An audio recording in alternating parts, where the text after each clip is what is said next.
Me da muchísimo gusto saludarte, Inti Muñoz, titular de la Secretaría de Vivienda de la Ciudad de México. ¿Cómo estás, Inti? Buenas noches. ¿Qué tal, David? A mí también me da mucho gusto saludarte, a ti y a todo el auditorio. Aquí estamos. Me gustaría que le explicaras al auditorio todo este programa de vivienda, todo este cambio constitucional que están planteando. Y luego te hago preguntas, porque yo tengo muchas preguntas, pero primero quiero estar como bien informado y claro de las cosas. ¿Te parece bien? Me parece muy bien. Te platico, David. El año pasado, en julio, se anunció el llamado Bando 1 para una ciudad habitable y asequible.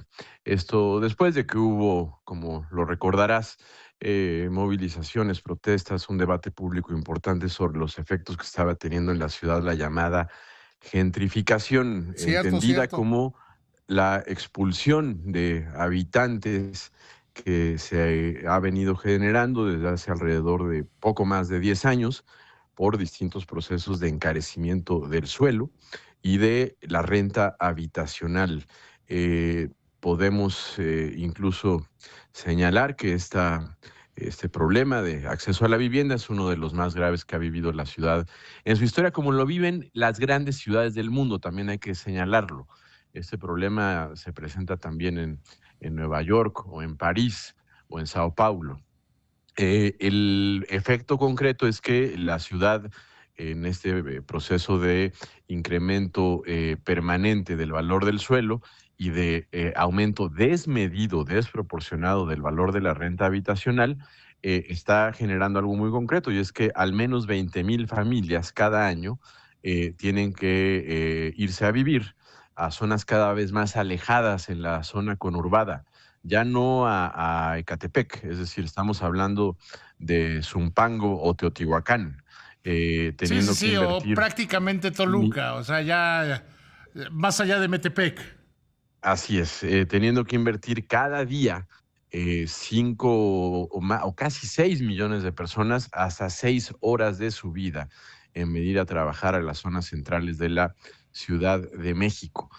Aquí hay entonces un problema complejo y la necesidad de políticas públicas nuevas, reforzadas, modernas, que abreven de los mejores ejemplos de buenas prácticas de política pública en materia de vivienda que hay en el mundo. Estamos claros que lo primero que se tiene que hacer es propiciar que aumente la oferta de vivienda, y para eso estamos trabajando. Solo por poner un ejemplo, y esto viene en la reforma constitucional que hoy se presentó como iniciativa ante el Congreso por parte de la jefa de gobierno, Clara Brugada.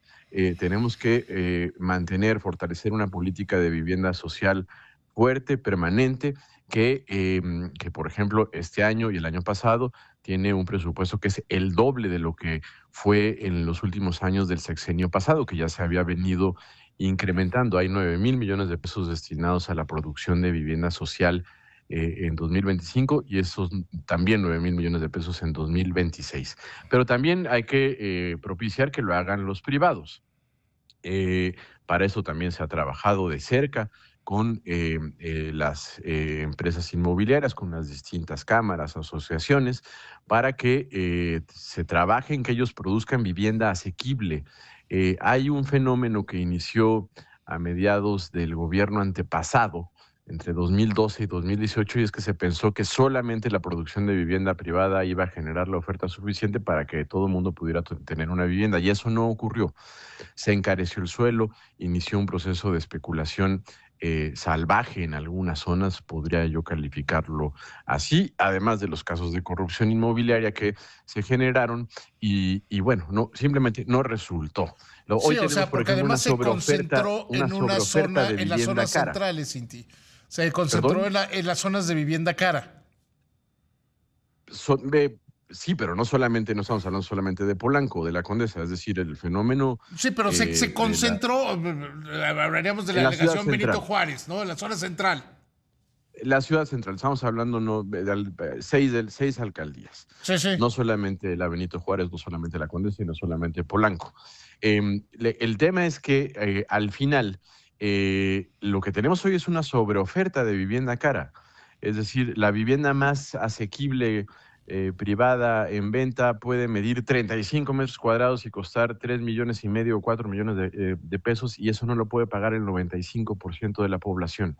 Entonces, lo que estamos planteando, poniendo en la mesa, es algo que es una política integral, que además inició desde la segunda mitad del sexenio anterior, cuando fue la doctora Sheinbaum y después Martí Batres estuvieron al frente de la ciudad, y desde el inicio de la administración de Clara Brugada es, bueno, fortalecer la producción de vivienda social, adquirir suelo privado que se compra con recursos públicos para producir vivienda, y también trabajar con los privados para propiciar que ellos produzcan vivienda asequible. Entonces, esa ecuación esperamos que nos lleve a que comience a haber una mayor oferta de vivienda. Solo por ponerte un ejemplo, actualmente la ciudad, desde la Secretaría de Vivienda y el Instituto de Vivienda, trabaja en la construcción, en la producción de 11,000 viviendas. Producimos más incluso que la iniciativa privada. Entonces, bueno, lo primero que se propone en la reforma constitucional es que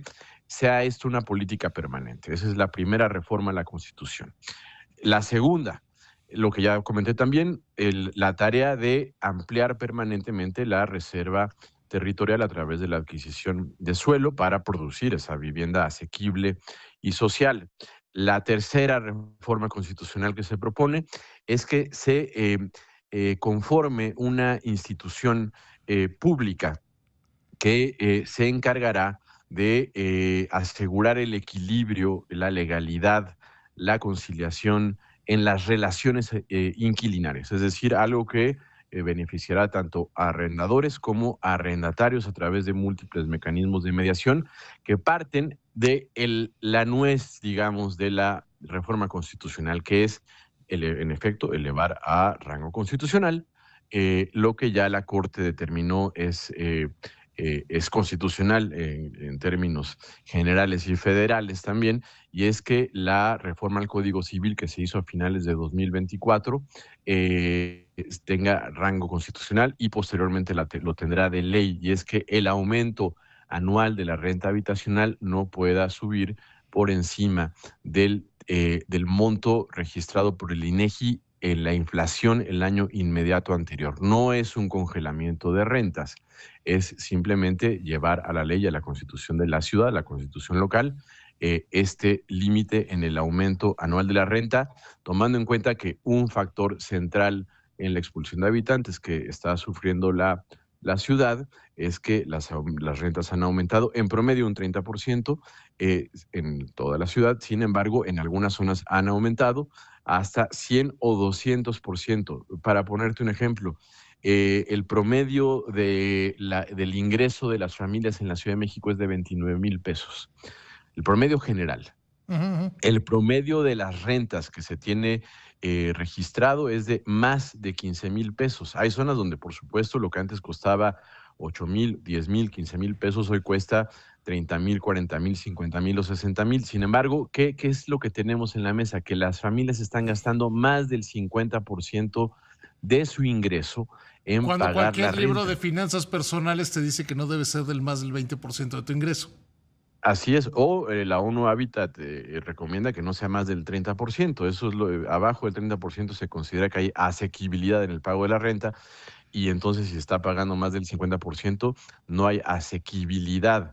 Y esto, hay algo más grave, estimado David, y es que este porcentaje aumenta de forma radical entre menos ingresos tengan las familias, es decir, las familias más pobres, las familias con menos ingresos, que son la mayoría, pagan más, mucho más. En algunos casos pagan el 70, el 80% en la renta. Entonces, bueno, con esto esperamos que se pueda propiciar la existencia de un mercado de rentas más equilibrado, que poco a poco vaya estabilizando este problema. Y creemos además que esto beneficiará a la ciudad en múltiples ámbitos. Se dice por ahí, sabemos que está en el debate público, que dos cosas. Una, que esto va a ahuyentar la inversión, que esto atenta contra la propiedad privada, que es confiscatorio. Insisto, no se van a congelar las rentas. Creemos que tener una ciudad donde más gentes puedan acceder a un mercado de renta asequible mucho más amplio es bueno para la economía de la ciudad, es bueno para su competitividad, es bueno para tener un tejido social, barrial, más sano, más fuerte. Es decir, que la gente pueda vivir cerca del lugar donde trabaja es algo propio de una ciudad que trabaja para ser mejor, para tener mejores derechos, para ser más habitable, más humana. Lo otro no lo es. Entonces, bueno, eso es básicamente lo que establece la reforma constitucional, además de un conjunto de definiciones más, como el derecho al arraigo vecinal y comunitario. Y sí, algo muy importante, será la Constitución de la Ciudad de México la primera que incluya una noción, y es, lo leo textualmente, el gobierno implementará una A ver, política pública contra la gentrificación. Es la primera constitución en en las ciudades del mundo que perdóname, Inti, contendrá esta definición. Inti, me tengo que ir a un corte. Ahorita regresamos para que termines la idea que la atropellé. Ahorita regresamos porque me parece fundamental lo que estás diciendo. ¿Está bien que me esperes? Seguro que sí, aquí estamos. Gracias, Inti. Esto que quieren poner en la Constitución de la Ciudad de México. Así es, en la última parte que me quedé, recapitulando rapidísimamente, llevar a la Constitución el tope ya establecido en el Código Civil, ratificado por la Corte. La renta no puede subir arriba de la inflación, mientras ha venido subiendo muy por encima del salario y de la inflación misma. El compromiso de tener una política de vivienda permanente, de alentar la producción de vivienda asequible para tener una mayor oferta, tener mecanismos de mediación en las relaciones inquilinarias en favor de arrendatarios y arrendadores, establecer el derecho al arraigo vecinal y al final sí establecer como un compromiso permanente de la ciudad el combate a la gentrificación.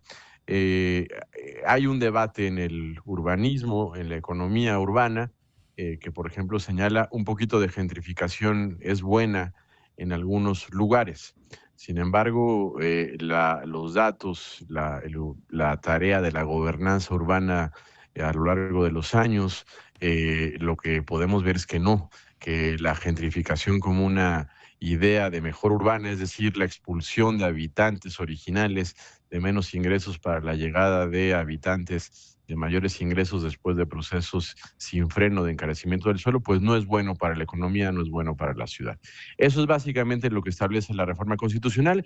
Es un primer paso que dará fundamento a lo que será más adelante la ley de rentas justas, asequibles y razonables, que incluirá todas estas nociones, además de distintos mecanismos adicionales para su aplicación. Oye, a ver, pero la crítica, la primera parte de la crítica es que dicen que este modelo va a desincentivar la inversión y que generará un mercado negro en la vivienda. Bueno, si entendemos por inversión y mercado de vivienda esa idea de mercado donde se produce vivienda carísima a partir de esquemas o de dinámicas especulativas, vivienda que no puede comprar el 95% de la población, pues entonces no es una idea de inversión de mercado inmobiliario que pueda ser sostenible. Es decir, lo que nosotros hemos advertido es que más bien el mercado está estancado y tiene que ver con esto. La inmensa mayoría de la población no puede comprar departamentos que antes podía comprar a través del crédito social o el crédito bancario y es simplemente imposible. Entonces, hay que generar nuevas alternativas. Que los privados produzcan vivienda asequible. La vivienda asequible es aquella que, según la ley de vivienda, cuesta alrededor de 2 millones de pesos. Lo que sí podría comprar la gente y lo que la gente necesita. La vivienda asequible, la vivienda social que producen la ciudad, también el gobierno federal en todo el país, y con eso estamos generando distintos mecanismos de dinamización de la economía, esto genera empleo y sobre todo propicia lo que te decía, que la gente viva cerca del lugar donde trabaja. Habitar la ciudad no puede ser, en el territorio de la ciudad no puede ser un privilegio, debe entenderse como un derecho humano, como lo dice la Constitución de la ciudad, del país y como lo indican las políticas internacionales. Lo que estamos haciendo, estimado David, por cierto, es similar a lo que ya ocurre en todas las ciudades grandes de Estados Unidos, en las grandes ciudades de Canadá, en las grandes ciudades de Europa, es un proceso de modernización para tener un mercado de rentas, un mercado inmobiliario, una oferta de vivienda asequible, dinámica, pues que no es esto que tenemos ahora. Rentas impagables, nadie puede comprar una vivienda, expulsión de habitantes. Oye, Inti, ¿qué te parece? Te propongo que estemos hablando cómo se vaya procesando todo esto, que hablemos con alguna frecuencia, que te sientas con plena confianza de comunicarte con el programa, porque yo sí creo que hay muchas dudas de la gente, de los dueños de viviendas, de los interesados en desarrollar viviendas y de la gente que está buscando vivienda en renta. ¿Te parece si lo hacemos parecido a una sección esto? Encantado de la vida, estimado David, siempre con el gusto de compartir ideas, discutir, debatir, como ya lo hemos hecho desde hace mucho.